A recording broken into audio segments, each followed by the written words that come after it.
Hello welcome to law classes. C A inter ലോയിൽ നമ്മൾ entire syllabus നമ്മൾ രണ്ട് പോർഷൻസ് ആയിട്ടാണ് സ്പ്ലിറ്റ് ചെയ്തിട്ടുള്ളത്. We have corporate law and other law. Corporate ലോൻ്റെ അണ്ടറിലാണ് നമുക്ക് രണ്ട് ടോപ്പിക്സ് പഠിക്കാനുള്ളത്. നമുക്ക് കമ്പനീസ് ആക്ട് 2013 പഠിക്കാനുണ്ട്, പിന്നെ limited liability partnership act 2008 corporate ലോൻ്റെ അണ്ടറിലാണ് വരുന്നത്. This is coming for a total of 70 marks.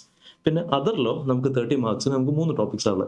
General clauses ഉണ്ട്, ഇന്റർപ്രിട്ടേഷൻ ഓഫ് സ്റ്റാറ്റ്യൂട്ട് ഉണ്ട്, പിന്നെ ഫോറിൻ എക്സ്ചേഞ്ച് മാനേജ്മെന്റ് ആക്ട്. നമുക്ക് ഫെമയില് ഇൻട്രോ പോർഷൻസ് മാത്രമേ നമുക്ക് സി എ ഇന്ററിൽ പഠിക്കാനുള്ളൂ. ബാക്കി പോർഷൻസ് നമുക്ക് സി എ ഫൈനലാണ് പഠിക്കാനുണ്ടാവുക. കമ്പനീസ് ആക്ടിലും നമുക്ക് കമ്പനീസ് ആക്ടിൽ ടോട്ടൽ നമുക്ക് 29 ചാപ്റ്റേഴ്സ് ഉണ്ട്, which is divided into 470 sections. ഞാനതൊക്കെ പറയുന്നത് ബെയർ ആക്ടിന്റെ പോയിന്റ് ഓഫ് വ്യൂ എന്നാണ്, ICAന്റെ ടെക്സ്റ്റ് എന്നാണോ? ഞാനതൊക്കെ പറയുന്നത് ബെയർ ആക്ടിന്റെ പോയിന്റ് ഓഫ് വ്യൂ എന്നാണ്. ആൻഡ് ബെയർ ആക്ടിലുള്ള അതേ പാറ്റേണിലാണ് ICAന്റെ ടെക്സ്റ്റിലും പ്രൊവൈഡ് ചെയ്തിട്ടുള്ളത്. ഇത് ടോട്ടൽ. ഇതിൽ നമുക്ക് സി എ ഇന്ററിൽ 10 chapters in a sequence, chapter 1 to chapter 10 പഠിക്കാനുണ്ട്. ബിസൈഡ്സ് ദാറ്റ് നമുക്ക് ചാപ്റ്റർ നമ്പർ 22 ഒരു കമ്പനി ഇൻകോർപ്പറേറ്റഡ് ഔട്ട്സൈഡ് ഇന്ത്യ എന്ന് പറഞ്ഞൊരു ടോപ്പിക് നമുക്ക് സി എ ഫൈനൽ ഉണ്ടായിരുന്ന ടോപ്പിക് ആയിരുന്നു, അത് സി എ ഇന്ററിലേക്ക് കൊണ്ടുവന്നു. സോ ഇവിടെ നമുക്ക് സെക്ഷൻ 1 തൊട്ട് സെക്ഷൻ 148 വരെ ഇൻ എ സീരീസ് പഠിക്കാനുണ്ട്. പിന്നെ 379 തൊട്ട് 393 നമ്മൾ ഈ കമ്പനി ഇൻകോർപ്പറേറ്റഡ് ഔട്ട്സൈഡ് ഇന്ത്യ എന്നുള്ള ചാപ്റ്ററിൽ നമുക്ക് പഠിക്കാനുണ്ട്. അപ്പൊ ഇതിൽ തന്നെ നമുക്ക് ഈ ഡോക്യുമെന്റ് നമ്മൾ ICAന്റെ സൈറ്റിൽ നിന്ന് സെക്ഷൻ വൈസ് വെയിറ്റേജ് അല്ലെങ്കിൽ സ്കിൽ വൈസ് വെയിറ്റേജ് എന്നുള്ള ഡോക്യുമെന്റ് അവൈലബിൾ ആയിരിക്കും. അതിൽ നമ്മൾ എല്ലാ സബ്ജക്റ്റിൻ്റെയും ഓരോ ടോപ്പിക്സിൽ എത്ര മാർക്കിന് അവർ ക്വസ്റ്റ്യൻ ചോദിക്കുമെന്ന് അവർ മെൻഷൻ ചെയ്തിട്ടുണ്ട്. ഇതിൽ നിന്ന് മാക്സിമം പോയാൽ 1 or 2 മാർക്ക് അങ്ങോട്ടും ഇങ്ങോട്ടും ഡീവിയേറ്റ് ചെയ്യുക എന്നല്ലാതെ പൊതുവെ ഇതിലേക്ക് തന്നെ സ്റ്റിക്ക് ഓൺ ചെയ്യാറുണ്ട്. അപ്പോൾ അതിൻ്റെ ഒരു ഓവറോൾ ഔട്ട്ലൈൻ നോക്കുകയാണെങ്കിൽ നമ്മൾ കോർപ്പറേറ്റ് ലോ 70 മാർക്സ്, അതിൽ LLP 15 to 20% ആണ്. 15 to 20% ഓഫ് വാട്ട്? നമ്മൾ 70 മാർക്സിന് 15 to 20%, അതായത് ദിസ് കംസ് ഫോർ അറൌണ്ട് 70 മാർക്സിൻ്റെ. അപ്പോൾ 10.5 to 14 മാർക്സ് LLPൻ്റെ വരും. ബാക്കിയുള്ള പോർഷൻസ് ആണ് കോർപ്പറേറ്റ് ലോയിൽ. അതന്നെ നമ്മൾ 3 പോർഷൻസ് ആയിട്ടാണ് സ്പ്ലിറ്റ് ചെയ്തിട്ടുള്ളത്. ഇങ്ങനെ ഇതിൻ്റെ ബാക്കി പ്ലാനിങ് കാര്യങ്ങൾ എങ്ങനെയൊക്കെ ചെയ്യണം അതൊക്കെ നമുക്ക് സബ്സിക്വൻ്റ് ഡിസ്കസ് ചെയ്യാം. ആസ് ഓഫ് നൗ നമുക്ക് എല്ലാം പഠിക്കാനുണ്ട്. പിന്നെ അതർ ലോയിൽ 30 മാർക്സിൻ്റെ ടോപ്പിക്കിൽ ജനറൽ ക്ലോസ് ഇന്റർപ്രിട്ടേഷൻ ഞാൻ പൊതുവെ ഒറ്റ യൂണിറ്റ് ആയിട്ടാണ് ട്രീറ്റ് ചെയ്യാറ്. ഇന്റർ കണക്റ്റഡ് ആണ്. ആൻഡ് ഇൻഫാക്ട് ജനറൽ ക്ലോസിൻ്റെ ഒരു പാർട്ടാണ് interpretation of statute.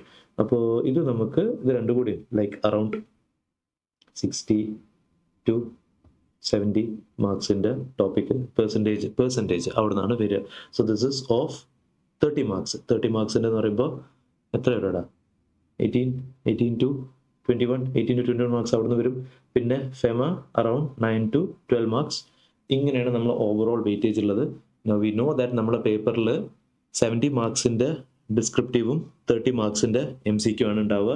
MCQ integrated case scenario, നിങ്ങൾക്ക് വലിയൊരു സ്റ്റോറി പറഞ്ഞുതരും. ആ സ്റ്റോറിനെ ബേസ് ചെയ്തിട്ടുള്ള കുറച്ച് ക്വസ്റ്റ്യൻസ് തരും. ക്വസ്റ്റ്യൻസിന് അണ്ടറിൽ അതിൻ്റെ ഓപ്ഷൻസ് തന്നിട്ടുണ്ടാവും. അതിൽ നിന്ന് കറക്റ്റ് ആൻസർ ചെയ്താൽ നമ്മൾ പിക്ക് ചെയ്യേണ്ടി വരും. ബബിൾ ചെയ്ത് കൊടുക്കുക. MCQയിൽ നെഗറ്റീവ് മാർക്കിംഗ് ഒന്നുമില്ല. MCQ കമ്പൽസറി ആണ്. Now, I don't understand why should ICA say MCQ is compulsory. Negative marking ഇല്ലാതെ നിങ്ങൾക്ക് ഓപ്ഷൻ എടുത്ത് തന്നാൽ നിങ്ങൾ എന്തായാലും സ്കിപ്പ് ചെയ്യുമോ MCQ? Come on. Negative marking ഇല്ല, നമ്മൾ എന്തായാലും അറ്റൻഡ് ചെയ്യണം. MCQ that is about MCQ. ബാക്കി 70 മാർക്സ് നമുക്ക് ഡിസ്ക്രിപ്റ്റീവ് ആയിരുന്നു. അപ്പോൾ ഇനിയിപ്പോൾ MCQ ആവട്ടെ ഡിസ്ക്രിപ്റ്റീവ് ആവട്ടെ, നമുക്ക് പഠിക്കാനുള്ളത് ലോ ആണ്. നിയമം അറിയണം, എന്നാലേ നമുക്ക് അറ്റൻഡ് ചെയ്യാൻ പറ്റുള്ളൂ. So this is an outline. ഇങ്ങനെയൊക്കെയാണ് നമ്മൾ സിലബസ് ഉള്ളത്. And we are going to start with Companies Act. അപ്പോൾ കമ്പനീസ് ആക്ടിലും അഗെയിൻ ഇത്രയും ടോപ്പിക്സ് ആണ്. നമുക്ക് ചാപ്റ്റർ 1 തൊട്ട് ചാപ്റ്റർ 10 വരെ പിന്നെ സീരീസ് പഠിക്കാനുണ്ട്. പിന്നെ നമ്മൾ chapter number 22 company incorporated outside India. Okay, so let's start. Starting with company എന്നുള്ള വേർഡിന്റെ ഡെഫിനിഷൻ. കമ്പനി ഡിഫൈൻ ചെയ്യുന്നത് കമ്പനീസ് ആക്ടിലെ section 2 clause 20 section 2 clause 20 says company means a company. കമ്പനി എന്ന് പറഞ്ഞാൽ അതൊരു കമ്പനിയാണ്. ഇത് എന്ത് ഡെഫിനേഷനാ സാറേ? കമ്പനി എന്താണെന്ന് ചോദിക്കുമ്പോൾ അവർ പറയുന്നത് കമ്പനി എന്ന് പറഞ്ഞാൽ അതൊരു കമ്പനിയാണ്. വെയിറ്റ് സബർ കറോ. Company means a company incorporated under this act or any previous company law. The handwriting നിങ്ങൾക്ക് സ്റ്റാർട്ടിങ്ങിൽ ചെറിയ ബുദ്ധിമുട്ടൊക്കെ ഉണ്ടാവും, പിന്നെ അത് ശീലമായിക്കോളും. Section 2+20 company, company means a company, company means a company. Now ഈ മീൻസിന്റെ ഒക്കെ റെലവൻസ് എന്താ, ഇതിന്റെയൊക്കെ കോൺസെപ്റ്റ് എന്താ, അത് നമ്മൾ പഠിക്കാൻ പോവാം സബ്സിക്വന്റ്ലി. നമുക്ക് ആക്ച്വലി നമുക്ക് general clause interpretation, general clauses act interpretation of statute അവിടെ പഠിക്കാനുള്ളതാണ്. ബട്ട് കമ്പനീസ് ആക്ടിൽ തന്നെ ഞങ്ങൾക്ക് ഇതിന്റെ ഇന്റർപ്രിട്ടേഷനുമായി ബന്ധപ്പെട്ട കാര്യങ്ങളൊക്കെ നമ്മൾ ഡിസ്കസ് ചെയ്യും. നമ്മൾ ജനറൽ ക്ലോസ് ഇന്റർപ്രിട്ടേഷൻ ഒക്കെ ലാസ്റ്റ് ഡിസ്കസ് ചെയ്യാം. അതിനൊരു റീസൺ ഉണ്ട്. അവിടെ ആ ടോപ്പിക്കിൽ നമുക്ക് മെയിൻലി പഠിക്കേണ്ടത് നിയമം എങ്ങനെ ഇന്റർപ്രറ്റ് ചെയ്യണമെന്ന്. അപ്പോൾ നിയമം എങ്ങനെ ഇന്റർപ്രറ്റ് ചെയ്യുക എന്നുള്ളത് നമുക്ക് പ്രാക്ടിക്കലി കമ്പനീസ് ആയിട്ട് ഡിസ്കസ് ചെയ്യുമ്പോൾ കുറേ അതിന്റെ പ്രാക്ടിക്കൽ ഇൻസ്റ്റൻസസ് ഡിസ്കസ് ചെയ്ത് പോകുമ്പോൾ ഏകദേശം ആ ടോപ്പിക്കിന്റെ 70% നമ്മൾ കമ്പനീസ് ആയിട്ട് തീരുമ്പോഴേക്കും കംപ്ലീറ്റ് ആയിട്ടുണ്ടാവും. പിന്നെ എക്സാം പോയിന്റ് ഓഫ് വ്യൂ എന്ത് പ്രസന്റ് ചെയ്യണം, എങ്ങനെ എഴുതണം, ഇത്രയും ഫാക്ടേഴ്സ് നമുക്ക് ഡിസ്കസ് ചെയ്യാൻ പെൻഡിങ് ഉണ്ടാവുക. നമുക്ക് എന്തെങ്കിലും ഡൗട്ട്സോ ക്വയറി കാര്യങ്ങൾ എന്തെങ്കിലും ഉണ്ടെങ്കിൽ എൻ്റെ നമ്പർ ഞാൻ ഇവിടെ താഴെ പ്രൊവൈഡ് ചെയ്തിട്ടുണ്ട്. Feel free to WhatsApp. Okay, അപ്പോൾ ഇത് കമ്പനിയുടെ definition. Now what they trying to say is, company എന്ന് പറഞ്ഞാൽ ഒന്നെങ്കിൽ ഈ ആക്ടിന്റെ അണ്ടറിൽ ഇൻകോർപ്പറേറ്റ് ചെയ്ത കമ്പനിയാണ് കമ്പനി, അല്ലെങ്കിൽ പ്രീവിയസ് കമ്പനി ലോന്റെ അണ്ടറിൽ ഇൻകോർപ്പറേറ്റ് ചെയ്ത കമ്പനിയാണ് company. Now what do you mean by this act? This act എന്ന് പറഞ്ഞാൽ we are talking about companies act 2013. Previous company law എന്ന് പറഞ്ഞാൽ അതിന് മുന്നേ വന്ന എല്ലാ ആക്ടുകളും, കമ്പനീസ് ആക്ട് 1956, അതിന് മുന്നുള്ള ആക്ടുകൾ, whatever. In simple language law maker പറയാതെ ഉദ്ദേശിക്കുന്നത് കമ്പനീസ് ആക്ട് 2013 വന്നതിന് ശേഷം, ഇത് കമ്പനീസ് ആക്ട് 2013 വന്ന് അതിനുശേഷം ഇന്ത്യയിൽ ഇൻകോർപ്പറേറ്റ് ചെയ്ത കമ്പനീസിന് മാത്രമല്ല നമ്മൾ കമ്പനി എന്ന് പറയാ. മീൻസ് കമ്പനി മീൻസ് പഴയ ആക്ടിൽ ഇൻകോർപ്പറേറ്റ് ചെയ്ത company, which means companies act 2013 വരുന്നതിന് മുന്നുള്ള ആക്ട് കമ്പനീസ് ആക്ട് 1956. ആ സമയത്ത് ഇന്ത്യയിലുള്ള companies like for example Reliance Industries limited, Tata, Infosys. അപ്പോൾ ക്യാൻ ദേ സേ ദാറ്റ് ഞങ്ങളൊക്കെ പഴയ ആൾക്കാരാണ്, ഞങ്ങൾക്ക് പഴയ നിയമം, പുതിയ നിയമം പുതിയ ആൾക്കാർക്ക്, ചോട്ടാ ബച്ച ചെറിയ കുട്ടികൾക്കുള്ളതാണ്, നിങ്ങൾ നോക്കിക്കോളി പുതിയത്, നമ്മൾ പഴയ സീനിയേഴ്സ് ആണ്, നമുക്ക് പഴയ നിയമം ഇല്ല, അങ്ങനെയല്ല. കമ്പനീസ് ആക്ട് 2013 ക്ലിയർലി പറയണത്, കമ്പനീസ് ആക്ട് 2013 കമ്പനി എന്നുള്ള വേർഡ്, ഈ ആക്ടിൽ എവിടേക്ക് കമ്പനി എന്നുള്ള വേർഡ് വരുന്നുണ്ടോ അവിടെ കമ്പനി മീൻസ് ഈ ആക്ടിൽ ഇൻകോർപ്പറേറ്റ് ചെയ്ത കമ്പനിയാണ് കമ്പനി. പഴയ ആക്ടിൽ ഇൻകോർപ്പറേറ്റ് ചെയ്ത കമ്പനി നമ്മൾ കമ്പനിയായിട്ട് ട്രീറ്റ് ചെയ്യും. വിച്ച് മീൻസ് കമ്പനീസ് ആക്ട് 2013 എവിടേക്ക് ഒരു കമ്പനിനോട് AGM വിളിക്കണം എന്ന് പറയുന്നുണ്ടോ, ആനുവൽ റിട്ടേൺ ROCക്ക് ഫയൽ ചെയ്യണമെന്ന് പറയുന്നുണ്ടോ, ഫിനാൻഷ്യൽ സ്റ്റേറ്റ്മെന്റ്സ് ഫയൽ ചെയ്യണമെന്ന് പറയുന്നുണ്ടോ, സെൻട്രൽ ഗവൺമെന്റ് അപ്രൂവൽ, ക്രെഡിറ്റേഴ്സിന്റെ കൺസെന്റ്, ന്യൂസ് പേപ്പറിൽ പബ്ലിഷ് ചെയ്യുക, ഒരു കമ്പനി എന്തൊക്കെ കാര്യങ്ങൾ എവിടേക്ക് ചെയ്യണമെന്ന് പറയുന്നുണ്ടോ, അതൊക്കെ പഴയ ആൾക്കാർ പുതിയ ആൾക്കാർക്ക് മാത്രമല്ല ആപ്ലിക്കബിൾ ആവുക, പഴയ ആൾക്കാരും ഫോളോ ചെയ്യേണ്ടി വരും. ഇത് ഡെഫിനിഷൻ. നൗ ഇതിപ്പോൾ സ്റ്റാൻഡേർഡ് ഡെഫിനിഷൻ. നമ്മൾ CA കോഴ്സിനാണ് പഠിക്കണം. CA ഒരു പ്രൊഫഷണൽ കോഴ്സാണ്. പക്ഷെ പാസ്സായി കഴിഞ്ഞാൽ നമ്മൾ മാത്രമേ പ്രൊഫഷണൽ ആവണുള്ളൂ. നമ്മളെ ചുറ്റുവട്ടത്തുള്ള ആൾക്കാർ, നമ്മളോട് സംശയം ചോദിച്ച് വരുന്ന ആൾക്കാർ, അവരൊന്നും പ്രൊഫഷണൽ ആവണില്ല. അപ്പോൾ നിങ്ങളടുത്ത് നിങ്ങളെ ഓഫീസിൽ ഒരാൾ വന്നിട്ട് പറയാണ്, ഒരു നാടൻ കാക്ക വന്നിട്ട് പറയാണ്, മോനെ നീ മോളെ നമുക്കൊരു കച്ചവടം തുടങ്ങിയാൽ കൊള്ളാമെന്നുണ്ട്. അപ്പം എന്നോട് കുറേ ആൾക്കാർ പറഞ്ഞു, കാക്ക നിങ്ങളൊരു കമ്പനി ഓടിക്കോളി, കമ്പനി എന്ന് പറഞ്ഞാൽ ഭയങ്കര സംഭവമാണ്, ഭയങ്കര പേരാണ്, നിങ്ങൾ കമ്പനി ഓടിക്കോളി. വേറെ ആൾക്കാർ പറഞ്ഞു, കാക്ക ഈ കമ്പനി എന്ന് പറഞ്ഞാൽ ഭയങ്കര ചൊറയാണ്, നിങ്ങൾ പാർട്ട്ണർഷിപ്പ് തുടങ്ങിക്കോളി, അതാകുമ്പോൾ ഭയങ്കര എളുപ്പമാണ്. വേറെ ഇപ്പൊ ഇന്നാളിപ്പോൾ ഒരു ചങ്ങായി എന്നോട് പറഞ്ഞ്, കാക്ക ഇതൊന്നും അല്ലാത്ത പുതിയൊരു സാധനം വന്നിട്ടുണ്ട്, എന്തോ LLCയോ എന്തോ, അത് ഈ വക്കീലുമാരൊക്കെ പഠിക്കുന്ന കോഴ്സല്ലേ, അപ്പൊ അങ്ങനെ എന്തോ ഒരു സാധനം ഉണ്ട് എന്നും പറഞ്ഞു. അപ്പൊ ഇതിപ്പോ എന്താണ് ഈ കമ്പനിന്റെ മെച്ചം എന്താ എന്ന് ചോദിച്ചു കഴിഞ്ഞാൽ നിങ്ങൾ പറയണം, കാക്ക ഇരിക്കി, as per section 2+20 of the companies act 2013 company means a company incorporated this act or any previous company law. ഇത് പറഞ്ഞ കാക്ക എന്ത് ചെയ്യും? എന്നാ ശരി മോനെ, അസ്സലാമു അലൈക്കും. അപ്പൊ ഒരു സാധാരണക്കാരന് മനസ്സിലാവുന്ന ഭാഷയിൽ ചോദിച്ചു കഴിഞ്ഞാൽ കമ്പനി എന്താന്ന് ചോദിച്ചു കഴിഞ്ഞാൽ,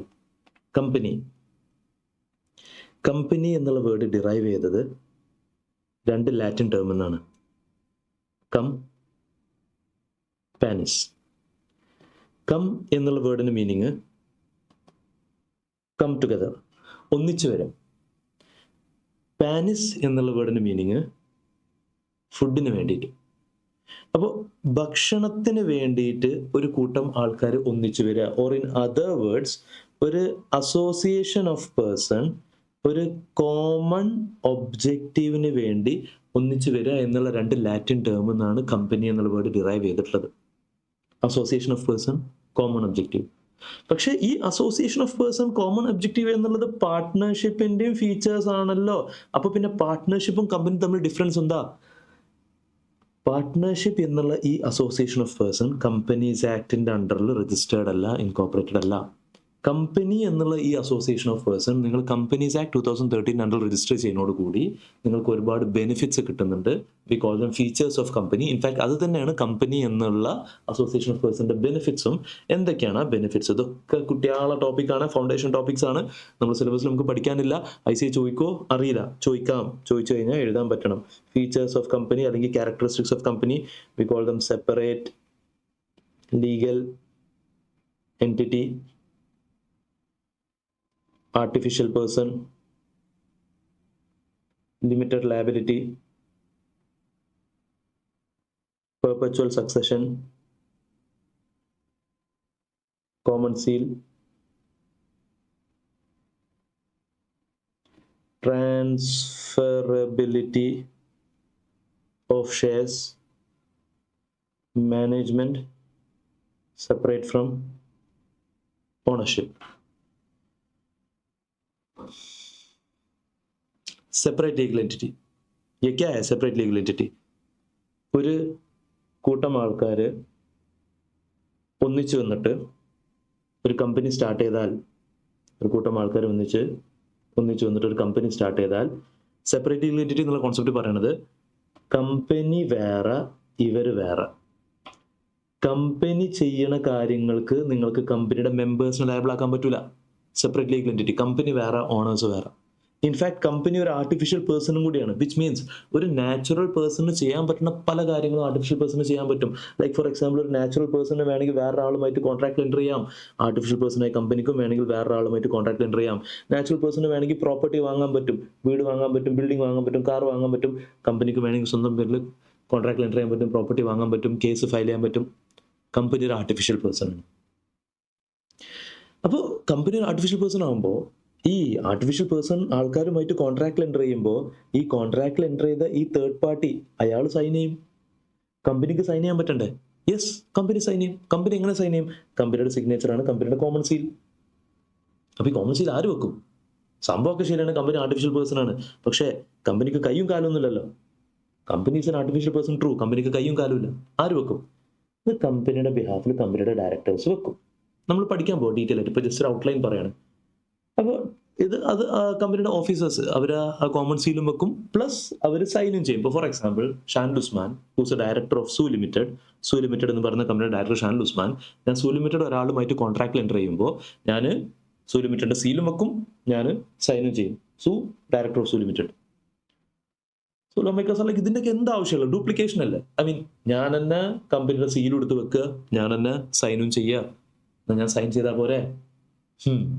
കമ്പനീസ് ആക്ട് 2015 അമെൻമെന്റ് വന്നിട്ട് പറഞ്ഞു കോമൺ സീൽ ഇനി മുതൽ ഓപ്ഷണൽ ആണ്. 2013 കമ്പനീസ് ആക്ട് വന്നപ്പോൾ അതിൽ കോമൺ സീൽ എന്നുള്ള ഫാക്ടർ ഉണ്ടായിരുന്നു. 2015 അമെൻമെന്റ് വന്നിട്ട് പറഞ്ഞു കോമൺ സീൽ ഇനി മുതൽ ഓപ്ഷണൽ ആണ്. നിങ്ങൾക്ക് ഇയർ ഒന്നും പഠിച്ചു വെക്കേണ്ട ആവശ്യമില്ല കേട്ടോ. അത് ജസ്റ്റ് പറഞ്ഞു പോകുമ്പോൾ ഞാൻ ഓരോ അമെൻമെന്റ് എപ്പോൾ വന്നു എങ്ങനെ വന്നു എന്ന് പറയാമെന്ന് മാത്രം. അപ്പോൾ ഓപ്ഷണൽ ആണ്. കോമൺ സീൽ ഉണ്ടെങ്കിൽ കോമൺ സീൽ വെക്കാം, കോമൺ സീൽ ഇല്ലെങ്കിൽ കോമൺ സീൽ വെക്കും വേണ്ട. പക്ഷേ കോമൺ സീൽ ഉണ്ടെങ്കിലുള്ള പ്രൊവിഷൻസ് ഡിഫറെൻ്റ് ആണ്. കമ്പനിയുടെ ബിഹാഫിൽ ആര് സൈൻ ചെയ്യണം എന്നുള്ള വിഷയങ്ങളിൽ നമ്മൾ സബ്സിക്വൻറ്റ് സെക്ഷൻസ് പഠിക്കുമ്പോൾ നമ്മൾ കാണാൻ പോവാണ്. ആക്ട് കുറച്ച് ലിബറൽ ആണ്, ആർക്ക് സൈൻ ചെയ്യാൻ പറ്റും എന്നുള്ള വിഷയങ്ങൾ വരുമ്പോൾ കോമൺ സീൽ ഇല്ലെങ്കിൽ ആര് സൈൻ ചെയ്യണമെന്ന് കമ്പനീസ് ആക്ട് സ്പെസിഫിക് ആയിട്ട് പറയുന്നുണ്ട്. So that is one difference over there. But otherwise common seal optional ആണ്. ഓക്കെ. പിന്നെ അപ്പോൾ നമ്മൾ separate legal entity, artificial person, common seal, limited liability. ക്യാ ഹൈ ലിമിറ്റഡ് ലയബിലിറ്റി? നമ്മൾ ഡീറ്റെയിൽ ആയിട്ട് പഠിക്കാൻ പോകട്ടെ. ഇതിൽ പല പോയിന്റ്സും നമ്മളിപ്പോൾ ഈ ലിമിറ്റഡ് ലയബിലിറ്റി എന്നുള്ള പോയിന്റൊക്കെ നമ്മൾ ടൈപ്സ് ഓഫ് കമ്പനി പഠിക്കുമ്പോൾ അവിടെ ലയബിലിറ്റിന്റെ ബേസിലുള്ള ക്ലാസിഫിക്കേഷൻ നമുക്ക് പഠിക്കാനുണ്ട്. But the point over here is, are we saying that കമ്പനിയുടെ ലയബിലിറ്റി ലിമിറ്റഡ് ആണ്? അല്ല, കമ്പനിയുടെ ലയബിലിറ്റി അൺലിമിറ്റഡ് ആണ്. കമ്പനിയിലെ മെമ്പേഴ്സിന്റെ ലയബിലിറ്റി ലിമിറ്റഡ് ആണ്. Limited up to what extent? It can either be limited by shares അല്ലെങ്കിൽ ലിമിറ്റഡ് ബൈ ഗ്യാരണ്ടി. ഇതൊക്കെ നമ്മൾ സബ്സിക്വന്റ് ടോപ്പിക്ക്, നമ്മൾ ടൈപ്സ് ഓഫ് കമ്പനി എന്നുള്ള ടോപ്പിക്ക് നമ്മൾ ഡിസ്കസ് ചെയ്യുമ്പോൾ അവിടെ നമ്മൾ പല ടൈപ്പ് പഠിക്കാൻ പോകുന്നു. ടൈപ്സ് ഓഫ് കമ്പനി അതിൽ വരുന്നൊരു ക്ലാസിഫിക്കേഷൻ ആണ് ലയബിലിറ്റി. അതിൽ ലിമിറ്റഡ് അൺലിമിറ്റഡ് ഒക്കെ ഡീറ്റെയിൽ ആയിട്ട് വരാൻ പോവാണ്. അത് ലിമിറ്റഡ് ബൈ ഷെയർസ് ആവാം, ലിമിറ്റഡ് ബൈ ഗ്യാരണ്ടി ആവാം. അപ്പോൾ ലിമിറ്റഡ് ബൈ ഷെയർസ് എന്ന് പറയുമ്പോൾ മെമ്പേഴ്സിന്റെ liability is limited up to unpaid amount of shares. ഗ്യാരണ്ടീൻ്റെ കേസിൽ it is limited up to guaranteed amount. ഇതൊക്കെ എന്താ സാധനം സാറേ? ഒക്കെ വരാൻ പോവാണ് ഡീറ്റെയിൽ ആയിട്ട്. Let's see. അപ്പോൾ anyways the point over here is കമ്പനിയുടെ ലയബിലിറ്റി അല്ല ലിമിറ്റഡ്, മെമ്പേഴ്സിന് ലയബിലിറ്റി ലിമിറ്റഡ് ആണ്. ആ limited it can either be limited by shares or limited by guarantee. കമ്പനിയുടെ ലയബിലിറ്റി അൺലിമിറ്റഡ് ആണ്. മീനിങ് ഒരു കമ്പനി ഒരാളുമായിട്ട് കോൺട്രാക്റ്റിൽ എൻ്റർ ചെയ്തിട്ട് ആ കോൺട്രാക്റ്റിൽ പറഞ്ഞ ഒബ്ലിഗേഷൻ കമ്പനിക്ക് പേ ചെയ്യാൻ പറ്റിയില്ലെങ്കിൽ കമ്പനിയുടെ എൻറ്റയർ അസറ്റ്സ് നിങ്ങൾ വിറ്റാണ്ട് അയാളെ സെറ്റിൽ ചെയ്യാൻ ലയബിളാണ്. കമ്പനിയുടെ ലയബിലിറ്റി അൺലിമിറ്റഡ് ആണ്. അത് ലിമിറ്റഡ് ലയബിലിറ്റി കമ്പനി ആയാലും അൺലിമിറ്റഡ് ലയബിലിറ്റി കമ്പനി ആയാലും. മെമ്പേഴ്സിന് ലയബിലിറ്റി ലിമിറ്റഡ് ആണ്. ഈ ഫീച്ചറൊന്നും നമുക്ക് പാർട്ട്ണർഷിപ്പിൽ ഇല്ല കേട്ടോ. പാർട്ട്ണർഷിപ്പിൽ പാർട്ട്നേഴ്സിന് ലയബിലിറ്റി അൺലിമിറ്റഡ് ആണ്. ഫേമിന് സെറ്റിൽ ചെയ്യാൻ പറ്റിയില്ലെങ്കിൽ പാർട്ട്നേഴ്സിന്റെ പേഴ്സണൽ പ്രോപ്പർട്ടി റിസ്കിലാണ്. Perpetual succession. Perpetual succession what does that mean? കമ്പനിയിൽ പുതിയൊരു മെമ്പർ വന്നു, അല്ലെങ്കിൽ ഉള്ള മെമ്പർ പോയി, ഇതൊന്നും കമ്പനിനെ ബാധിക്കൂല. മെമ്പർ തട്ടിപ്പോയി, കമ്പനിനെ ബാധിക്കൂല. ഒരു ഫേമിലെ പാർട്ട്ണറുടെ ഡെത്ത് സംഭവിച്ചാൽ പാർട്ട്ണർഷിപ്പ് ആക്ട് പ്രകാരം അത് ഫേമിന്റെ ഡിസൊല്യൂഷൻ ആണ്. ഈവൻ ദോ ഇപ്പൊ 4 ആളുള്ള ഫേമിൽ ഒരാളുടെ ഡെത്ത് സംഭവിച്ചു, ബാക്കിയുള്ള 3 പാർട്ട്നേഴ്സ് അതേ പേരിൽ അതേ ഫേം കണ്ടിന്യൂ ചെയ്ത് പോയാൽ വരെ പാർട്ട്ണർഷിപ്പ് ആക്ട് പറഞ്ഞത് പാർട്ട്ണർഷിപ്പ് എന്ന് പറഞ്ഞാൽ പാർട്ട്നേഴ്സ് തമ്മിലുള്ള റിലേഷൻഷിപ്പാണ്. അതിൽ ഒരാളുടെ ഡെത്ത് സംഭവിച്ചാൽ ആ പാർട്ട്ണർഷിപ്പ് ഡിസോൾവ് ആയി. ഈവൻ ഇഫ് ബാക്കിയുള്ള ആൾക്കാർ അതേ പേരിൽ ആ ബിസിനസ് കണ്ടിന്യൂ ചെയ്താലും കമ്പനിയിൽ ഇങ്ങനത്തെ ഫാക്ടർ ഒന്നുമില്ല. മെമ്പർ വന്നു, മെമ്പർ പോയി, മെമ്പർ തട്ടിപ്പോയി, ഇറ്റ് ഡസൻ മാറ്റർ. ഈവൻ നമുക്കൊരു ക്വസ്റ്റ്യൻ ഉണ്ടായിരുന്നു പണ്ട്. ഒരു കമ്പനിയിലെ എല്ലാ മെമ്പേഴ്സും എല്ലാ ഡയറക്ടേഴ്സും ടൂർ പോയിരുന്നു. ടൂർ എന്നിട്ട് ആ ട്രാവലർ ഇങ്ങനെ ചുരം കയറി കൊടുക്കുന്നതിനിടയിൽ ട്രാവലറിൻ്റെ ടയർ തെറ്റി വണ്ടി താഴെ മറിഞ്ഞ് ഒരു 10-43 മറിച്ചില്. എന്നിട്ട് അവിടെ ഒരു ഉണങ്ങിയ വാഴ ഉണ്ടായിരുന്നു. വാഴ ട്രാവലർ വന്ന് തട്ടി, വാഴയും പൊട്ടി, വണ്ടി പോയി, എല്ലാവരും തട്ടിപ്പോയി. എന്തുണ്ടാവുക എന്നുള്ളത്.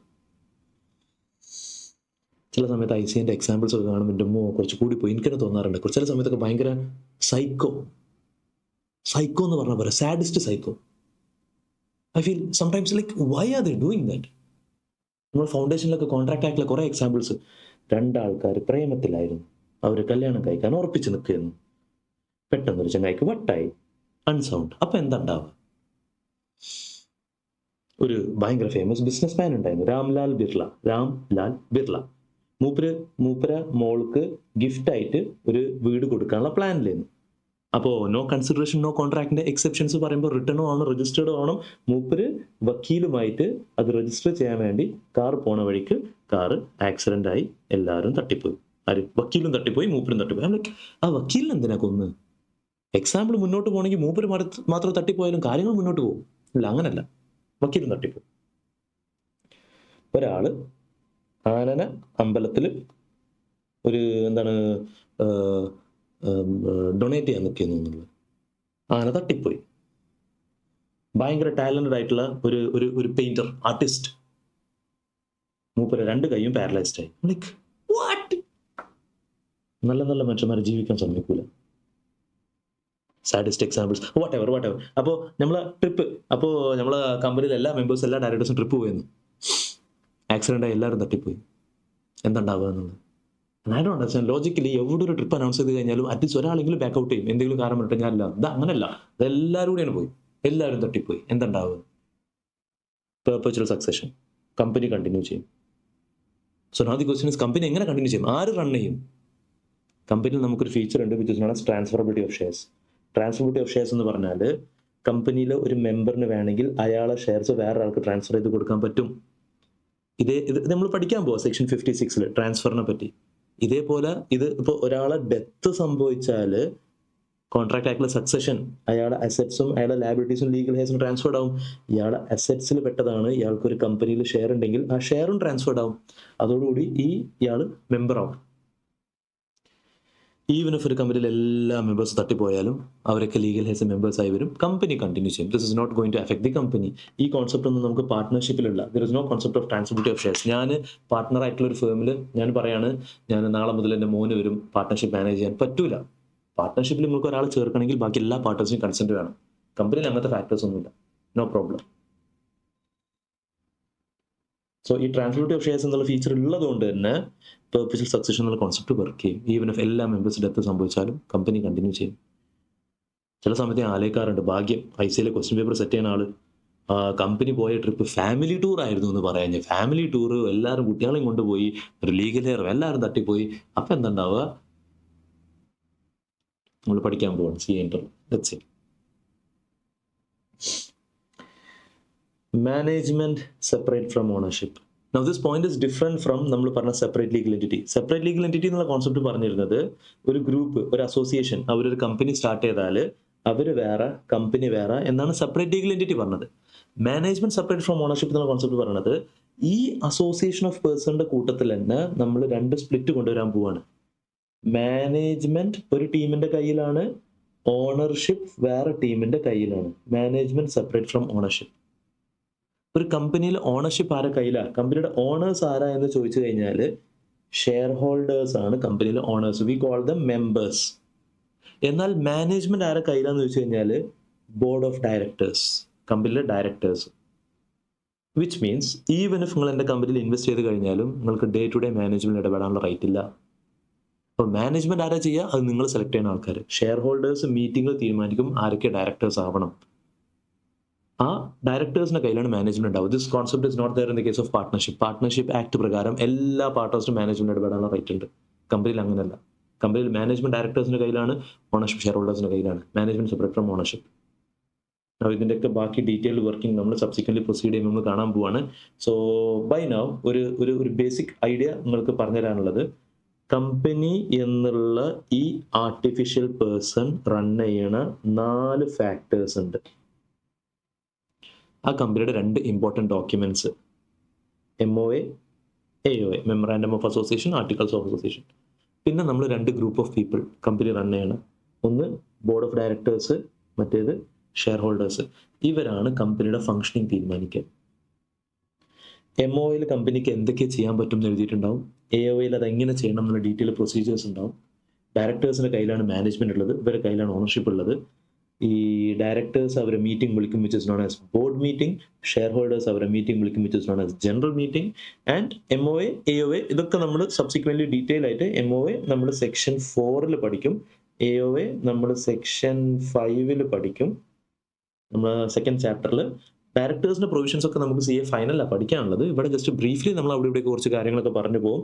ഷെയർ ഹോൾഡേഴ്സ്, ജനറൽ മീറ്റിംഗിന്റെ പ്രൊവിഷൻസ് നമുക്ക് കമ്പനീസ് ആക്ട് ചാപ്റ്റർ നമ്പർ 7 നമുക്കൊരു മാനേജ്മെന്റ് ആൻഡ് അഡ്മിനിസ്ട്രേഷൻ എന്നുള്ളൊരു ചാപ്റ്റർ പഠിക്കാനുണ്ട്. അതിൽ സെക്ഷൻ 96 തൊട്ട് 122 വരെ ഈ ഏരിയാസ് ആണ് ഡിസ്കസ് ചെയ്യുന്നത്. ഇങ്ങനെയാണ് ഒരു ഓവറോൾ ഔട്ട്ലൈൻ നമുക്ക് കമ്പനിയെ പറ്റി പറയാനുള്ളത്. നിങ്ങൾക്ക് എഴുതിയെടുക്കാനുള്ള ഫാക്ടേഴ്സ് ഒക്കെ നിങ്ങൾക്ക് ജസ്റ്റ് പോസ് ചെയ്ത് എഴുതിയെടുക്കുക. ജസ്റ്റ് ബിഫോർ ദാറ്റ് നമുക്ക് കമ്പനി എന്നുള്ള വേർഡിന്റെ ഡെഫിനിഷൻ നമ്മൾ ആ ടെക്സ്റ്റിൽ പ്രൊവൈഡ് ചെയ്തത്. Company means a company incorporated under this act or under any previous company law എന്നൊരു എക്സാമ്പിൾ ഒക്കെ കൊടുത്തിട്ടുണ്ട് ടെക്സ്റ്റിൽ. Reliance Industries Limited incorporated in 1973, Tata steel 1907, Infosys 1981. ഇതൊക്കെ 2013 ആക്ട് വരുന്നതിന് മുന്നുള്ളതാണ്. Such companies are incorporated under companies act 1956. Previous company law are also included in the above definition for being treated as A company. We had discussed the definition of company. We had discussed a word എങ്ങനെ derive ചെയ്തു എന്നുള്ളത്. Plus we had also discussed the features of company. നമുക്ക് എന്തെങ്കിലും എഴുതിയെടുക്കാണ്ടെങ്കിൽ pose ചെയ്ത് എഴുതിയെടുക്കാം.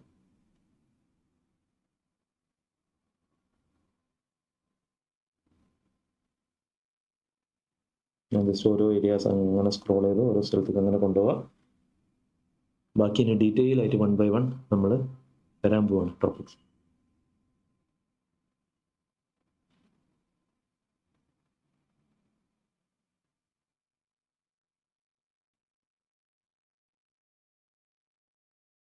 Okay.